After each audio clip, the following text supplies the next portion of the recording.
let's just recap what's going on with Tori and how that applies to the activity that I'm going to work on. So, we know Tori is an 8-year-old boy.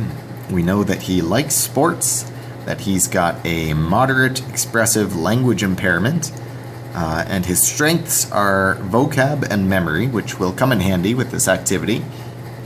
And his weaknesses include narrative formation. So, the goal that I'm targeting with my activity today is we're going to try to get Tori to accurately sequence 4 events in a narrative. So here is an example setup of what the activity is going to look like. In this case, I've assumed that Tori wanted to start off with one of the other sports. So this is my example to him of how it's going to look once he sorts them out. So you'll see we've got the events in order. The one that I chose was a foul ball shot, I think is the term, in basketball. So you've got this fella. First he gets fouled. Then he changes clothes and lines up. Next up, he takes an awesome shot. Look at that. And finally, it swishes and they win the game and everybody's happy. So now we've got Tori and he understands what's expected of him.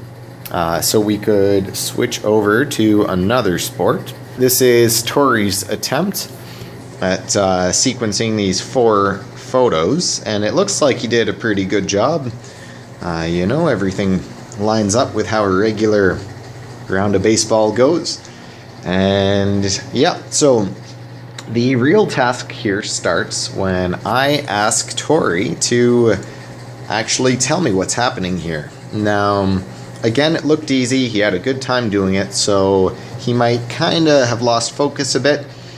So we might look at this and say, well, there's a guy swinging and he hits the ball and he runs and he's at home. Okay.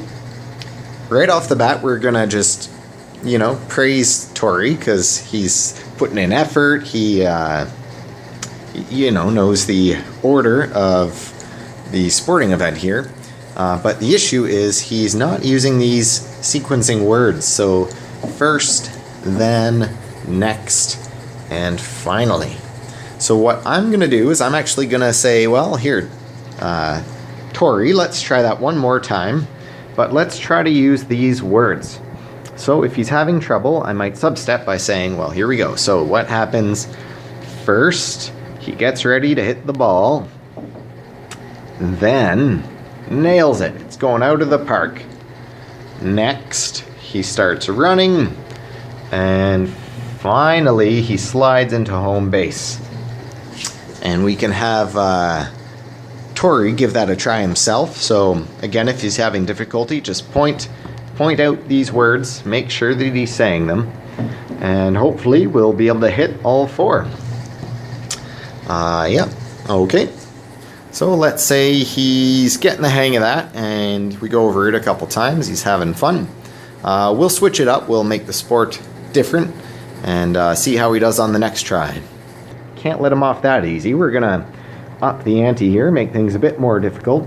So what we're going to do is we're going to remove these handy little cues. First, then, next, finally. They're all gone. So Tori now has to figure out, he's still got the visual cues of the images, so he still knows what sequence is going on.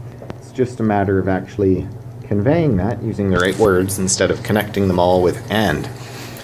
So let's give it a shot. Let's say he looks at this and he goes, well,